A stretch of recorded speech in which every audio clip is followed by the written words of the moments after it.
Shalom, all praises to Yahweh Ba'Shem Yahushai, and double honors to the apostles and the elders of Great Millstone Ba'Shem Rakak Wadash. My name is Shikaba from Plain Tables Camp in Philly. This is a lesson on nuclear destruction. Alright, let's get some information on how powerful these nuclear bombs are. That produces these spectacular images. Temperatures can reach anywhere from about 10 million degrees up to about 15 million degrees initially. Degrees Kelvin, very hot, very hot. At the outer edge of the fire, He said degrees Kelvin. All right, degrees Kelvin. I believe we said 10 to 15 Kelvin. Degrees initially. Degrees Kelvin, very hot, very hot. at the outer edge of the fireball is a shock wave. What the fireball doesn't vaporize, the shock wave crushes. See those tiny objects in the foreground? Those are tanks about to be hit by the shock wave. When it first starts off, it's moving at Mach 100 times the speed of sound. And then there is the mushroom-shaped cloud which climbs into the sky, spewing radiation. That's directly tied to the nuclear fallout, which was very, very sensitive to the cloud height. Using a computer to measure the cloud from one blast, Spriggs discovered the original calculations made 50 years ago were off by a full mile. Instead of 35,000 feet, it was something like 40,000 feet, and it was because of the way they measured it. That made him wonder. Scriptures say about the heavens shall be dissolved. Heavens shall be dissolved. Let's see what he said again. By a full mile. Instead of 35,000 feet, it was something like 40,000 feet, and it was because of the way they measured it. 40,000 feet. So imagine a crater is going to leave in the earth. All right, depending on where the missile was detonated. And remember, the Lord is going to be spiritual forces in these nuclear missiles when they come to destroy Babylon. That made him wonder if calculations from all the other blasts were wrong as well. It was. All right, that's it there, and I have more videos also. This is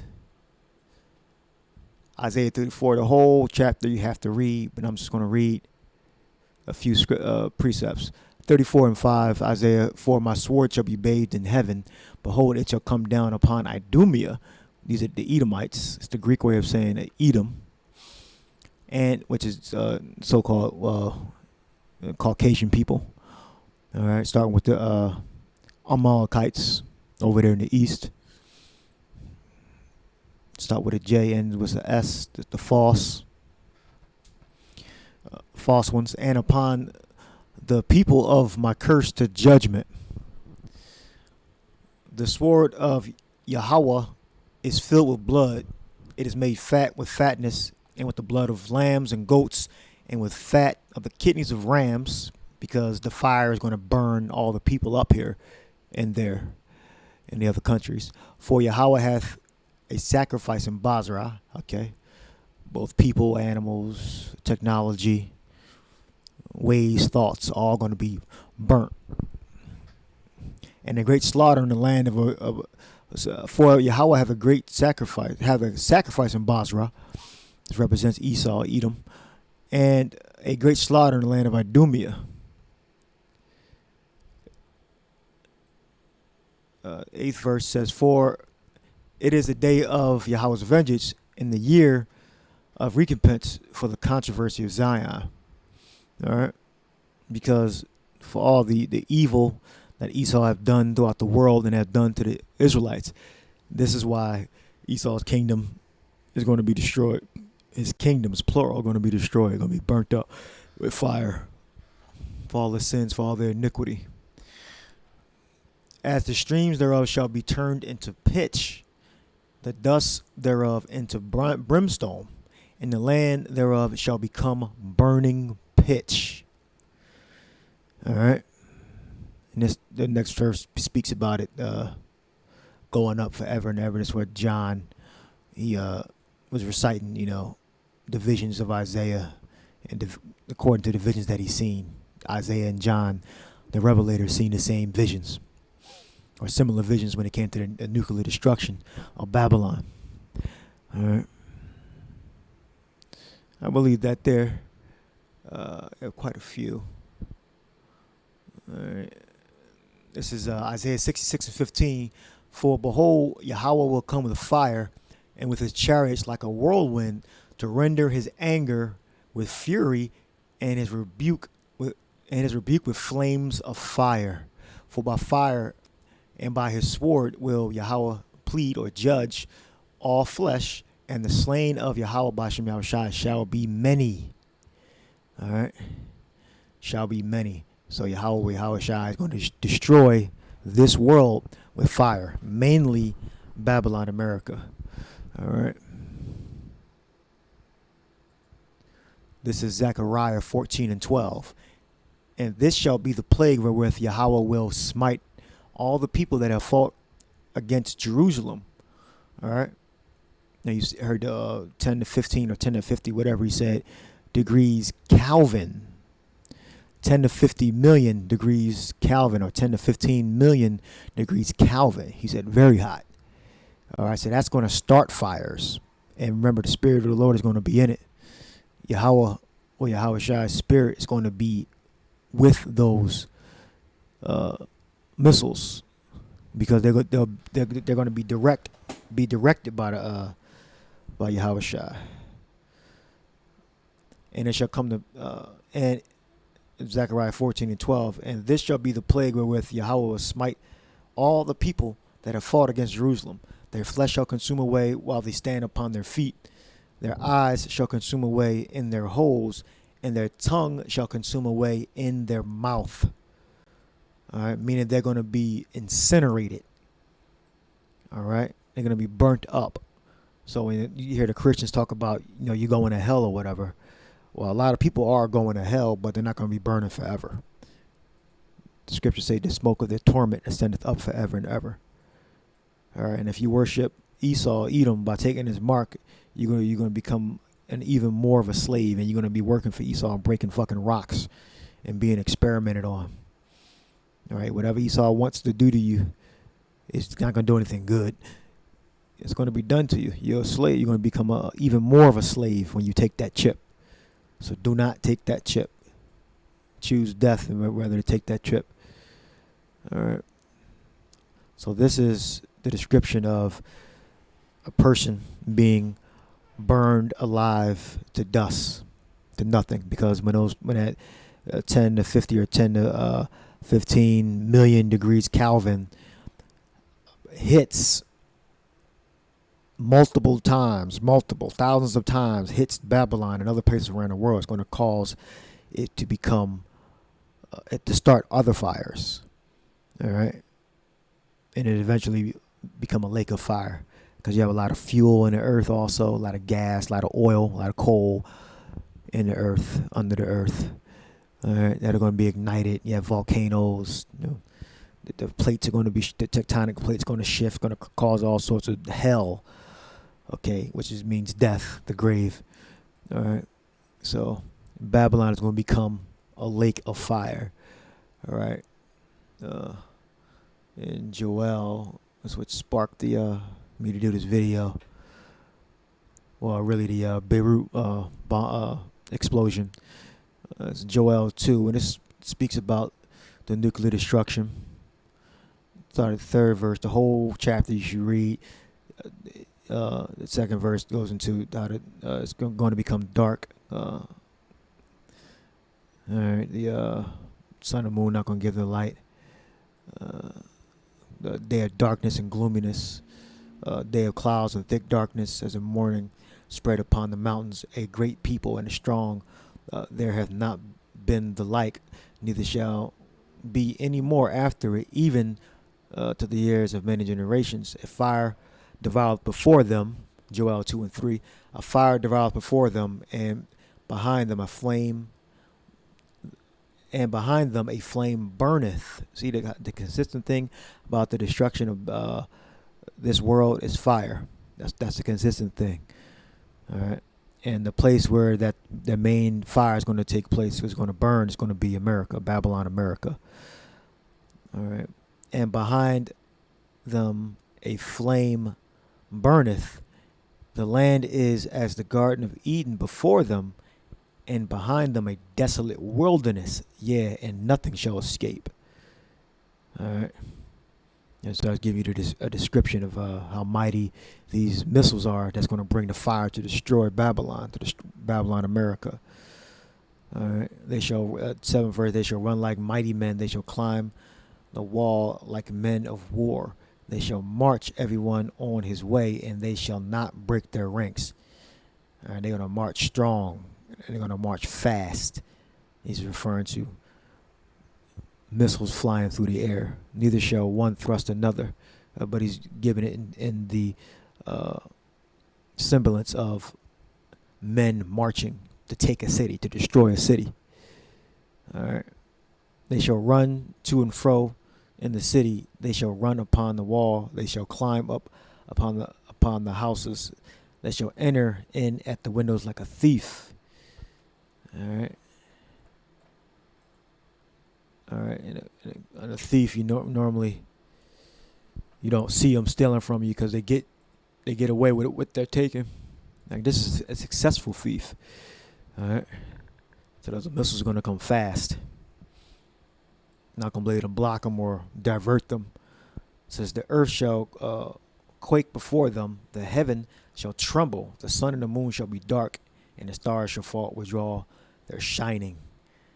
All right. So the earth's going to quake. So this is referring to explosions. All right. It's going to rock the earth. All right. And then the mushroom cloud is going to literally black out the sun and the moon. All right. And Yahweh shall utter his voice before his army. All right. For his camp is very great. Because who's going to be controlling this army? These missiles are going to bring these great earthquakes and devouring fire. All right, Yahweh Shai, which is going to be ordered by the Father. All right, because Yahweh gets the credit because he dispatched Yahweh Shai to save and to destroy. All right, the Lord shall utter his voice before his army, for his camp is very great. For he is strong that executeth his sword. For the day of Yahweh is great and very terrible. Who can abide in it? All right. And the main thing here is, or another point I should say, is that Joel is warning the Israelites about this coming nuclear destruction, this coming great earthquake that's going to come, that's going to bring a devouring, earthquaking fire. He's saying to save you from this. What? Let's go down to the bottom, expedite it. And it shall come to pass, 2:32, that whosoever shall call upon the name of Yahweh shall be delivered from the earthquake that's going to bring a mighty fire. All right. This is why Joel was preaching. All right. To deliver the elect, because 2/3 are going to be burnt from the nuclear quaking fire. All right. And it shall come to pass that whosoever shall call on the name of Yahweh shall be delivered from that nuclear quaking fire. All right. Shall call upon the name, shall be delivered. For in Mount Zion and in Jerusalem shall be deliverance, as Yahweh hath said, and in the remnant whom Yahweh shall call. All right. So the elect of Israel will be delivered from this quaking fire. All right. Revelation 16:8, and the fourth angel poured out his vial upon the sun, and power was given unto him to scorch men with fire. Revelation 16:9, and the men were scorched with great heat. All right. Again, what's consistent? The fire, the quaking. Scripture say the earth's going to reel to and fro like a drunkard. All right. And the men were scorched with great heat and blasphemed the name of Yahweh, which or blasphemed the name of the power, which hath power over these plagues. Even they repented not to give him glory. All right, so if I looked up in the Hebrew, it's probably Elohim, all right, which is what Yahweh Shai, the angels, and Yahweh, because Yahweh sent dispatch, it started the whole thing. All right. So they blasphemed the powers of heaven. They blasphemed the Most High and His Son, and the seraphims, the angels. All right. All right. So we the Beirut explosion. Just to give you an example of the magnitude, the reason why I'm bringing the videos up is the magnitude of these explosions. All right. And then with Yahweh Shai commanding them, the magnitude, the yield is going to be unfathomable. Can't even fathom the destruction. But we know the destruction of Babylon America is going to be complete. All right. So if they say, oh well, the fire beam or blast radius is 5 miles or 10 miles, well, with the Lord directing them, it can be 100 miles or 1,000 miles, and then the heat is going to ignite 10, 50 million Kelvin. All right, not Fahrenheit. Kelvin, he said very hot. Then you can translate that into degrees or Celsius or whatever. All right, let's listen. 125 miles across the Mediterranean. Aerial shots show the scale of the destruction of the port. It reportedly housed 85% of Lebanon's supply of grain, which was a strategic food reserve in a... That's the electric Audi, I believe, e-tron. But yeah, this is supposed to be a third world country though, right? Lebanon. Food reserve in a country crippled by economic meltdown. You can see the impact on the Beirut port silos building before and after the explosion. Now, this more looks like kind of Hunger Games, Maze Runner type of post-apocalyptic scenario. But when these missiles actually hit, it's going to burn deep into the earth, and it's going to burn thousands of feet up into the sky, like we heard earlier. You're not going to see structures like this. All this is going to be ignited. It's going to be pitch and tar, fuel for the flame. Surrounding the silos were corrugated iron and steel structures that have mostly been destroyed. These satellite images reveal the extent of the damage. This crater was once a warehouse. Now it's underwater. And that's why I wanted to show this video, is because of this. You know, it burned, not only burned up, but it burned down. All right. So it's going to, if this is on, more stable earth, you would have seen a crater. All right. And I have another video that shows a very good, clear image of the explosion with a mushroom cloud. I believe that's the next video I'm showing. These satellite images reveal the extent of the damage. This crater was once a warehouse. Now it's underwater. The colossal force was caused by the explosion of 2,750 tons of ammonium nitrate, a highly reactive chemical which was being stored unsafely in a hangar on the port. Lebanon's... Yeah, so there actually was fireworks down there. I saw a video. It was, well, this is the video here. All right, the sun. It actually came out today. HD footage shows new angle of blast and rocket en route. So it was fireworks down there. So they originally said that if I'm not mistaken, that the fire started in the fireworks part of the warehouse or building, and then it leaped over to where they say an improperly stored ammonium nitrate was, which you can use to create bombs, and they also use it as fertilizer. All right, so I got everything out of there. All right, So here it is. So it is fireworks and ammonium nitrate on this at this location.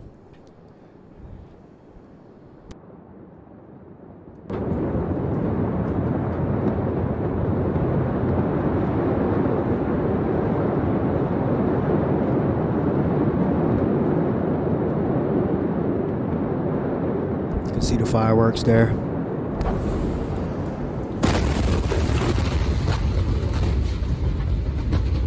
All right, that was just a small example of what a nuclear bomb looks like. All right, it's going to be a lot more devastating than that. That was child's play. All right. And one question I do have about this, if anybody can answer it, about the nuclear test. They always talk about the fallout, the nuclear fallout, but they test these missiles or the bombs, and then they go and take pictures and they look at the rubble and everything like that, and they don't never get radiation poisoning. So that kind of, I'm not sure how that works. They test these nuclear bombs, but I've never heard of them getting like radiation poisoning or anything like that when they actually Hiroshima and Nagasaki, when they took the pictures and everything and like the American soldiers or Allied forces that actually marched on the soil, or did they ever get radiation poisoning? That's just a side note. Maybe they did, I don't know. Or the test they did here, in Russia and in U.S. the test they did.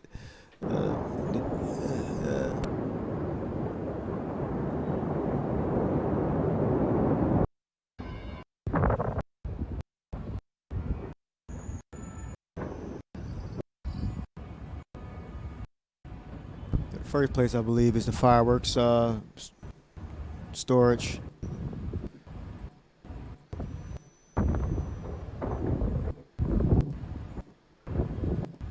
Fireworks got going on. You can hear the fireworks. That's the fireworks. Yeah.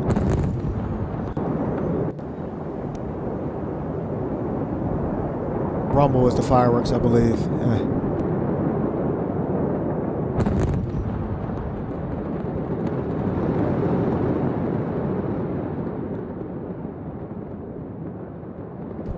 That was the fireworks, that first rumble. Now probably started a fire, the ammonium nitrate part of it, or the warehouse next to it or something.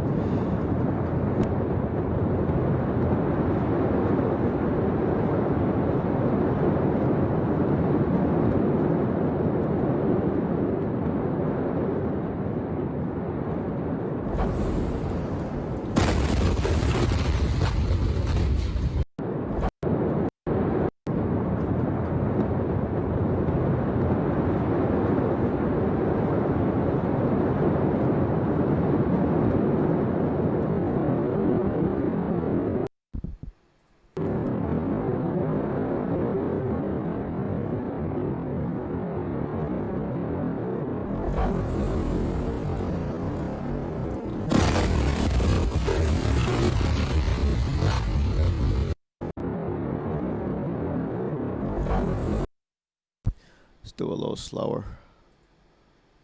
25.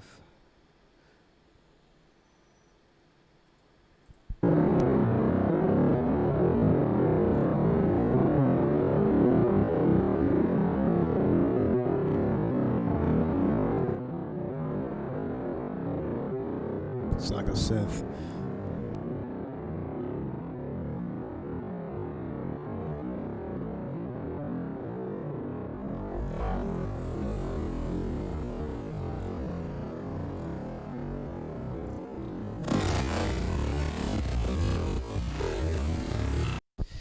And we'll play regular speed.